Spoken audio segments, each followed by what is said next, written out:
Cataract হওয়ার symptom কি আগে থেকে বোঝা যায়? ক্যাটারাক্ট হওয়ার মেন এ হচ্ছে, দেখুন, দৃষ্টি কমে যাবে আপনার।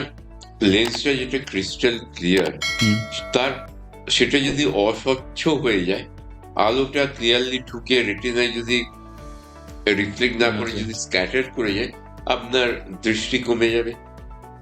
এটা একটা। এবং অনেক সময় আমরা আলোর চারধারে রামধনু দেখতে পাই, আচ্ছা।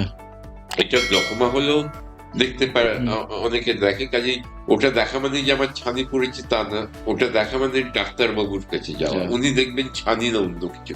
কিন্তু এই দুটো মেন সিমটমস। আর একটা হচ্ছে কন্ট্রাস্ট চলে যাওয়া, মানে আমি যেটাকে আগে খুব সুন্দর কালারফুল দেখতাম, ছানি পড়লে কিন্তু সেই কালারটা আস্তে আস্তে কমে যাবে।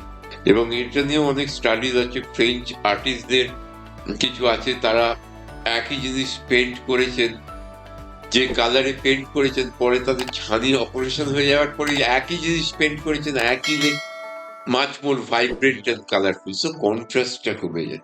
তো মেন হচ্ছে কম দেখা।